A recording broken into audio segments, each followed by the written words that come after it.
Hi guys, so this is a CFA Level 1 tips video, and in this video we're going to cover the session 2 topic, the second session's topics, which are essentially equity, corporate finance, fixed income, derivatives, alternate investments, and portfolio management.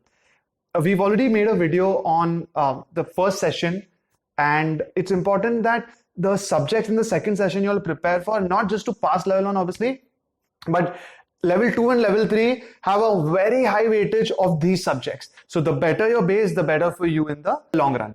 The first subject is equities. So equities is in level 1 extremely basic. It's a little lengthy, but super easy. So make sure you do this because number 1, it's going to be the base for subjects like valuations, which have a lot of weightage in level 2 and level 3. Second, a more personalized tip here is, if you guys are interested in investing in the in the equity markets in India, I know people like Zen who are saying that after they studied level 1, they realized that, and after that if they started investing, there is so much of benefit, so much of application from the equity subject that we can apply in actually investing in the stock market. So if you are interested in this, equity is a good base for you to start and then literally apply it in your day-to-day life. If you have more questions on things like the eligibility criteria for CFA, the common questions that we get are on other preparation tips, on how much time it takes to prepare, and just details of CFA overall. First of all, please post it in the comments. Secondly, you can reach out to us on the details mentioned here. And lastly, we also have a form in the description which you can fill, and we will have our experts reach out to you. Subject 2, corporate finance. Again, if you are a CA or an ACCA, first of all, corporate finance is a breeze.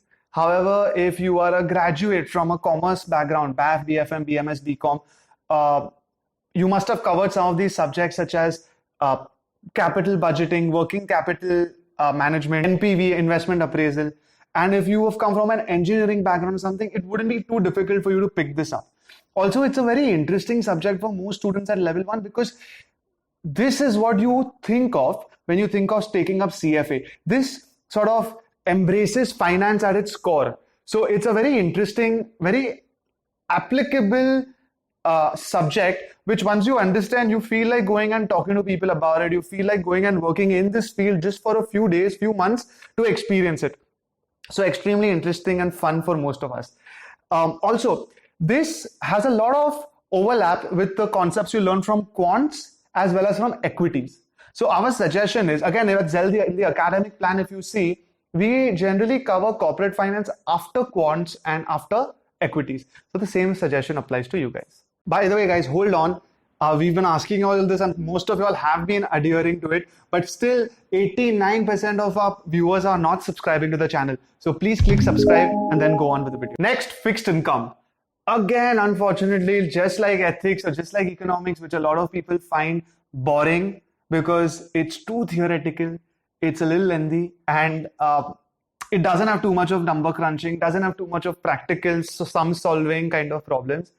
It requires you to sit, to break your head, really spend effort and time to understanding the logic behind things such as call options, put options, OAS, nominal spreads, and also it's a very theoretical subject. But again, the weightage is it's 10 to 12%. It's something you cannot skip. And once again, it is an important base for your level 2 and level 3. So just ensure that you sit, cover the subjects logically, and you will be fine for level 1 at least. The next subject is derivatives. Derivatives in level 1 has a very small weightage, less than 8%, 5 to 8%.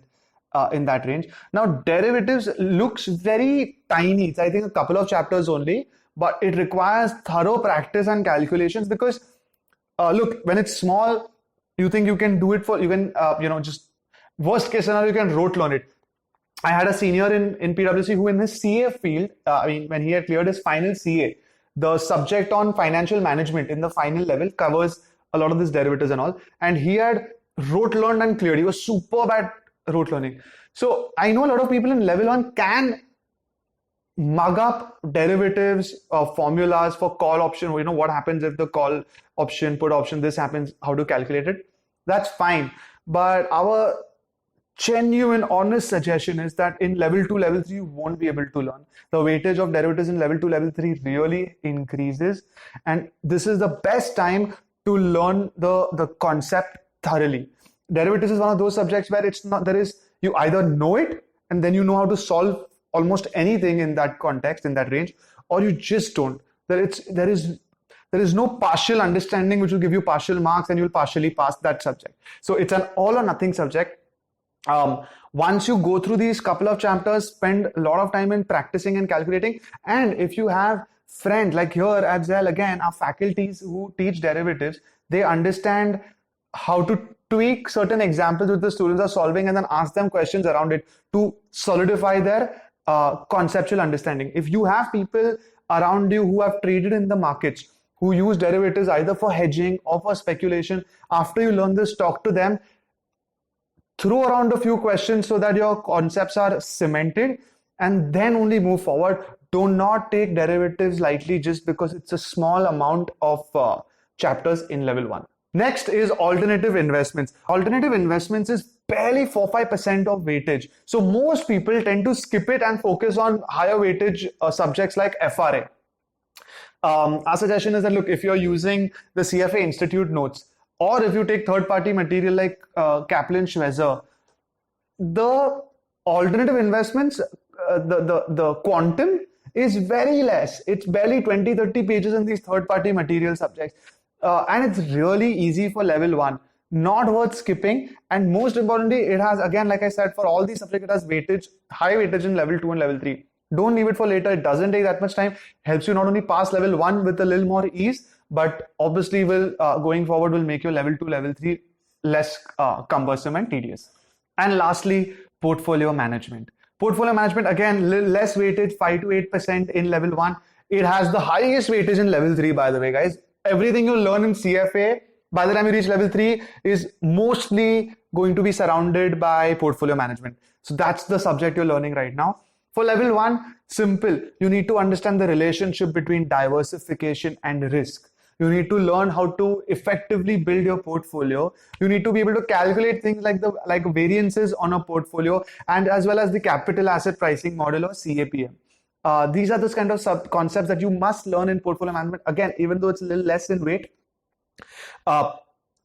But yeah, I think if you focus on these 4-5 points which I mentioned, it should be good to go for your level 1. Also, there's an advantage. A lot of your portfolio management calculations overlap with quants. So as long as you focus on quants, or as long as you like quants, you will be good to go for portfolio management. So guys, that was our second video for the CFA level 1 preparation tips for all the subjects covered in session 2. If you missed anything, as always, please feel free to comment. And do let us know if there's anything else you'd like us to do.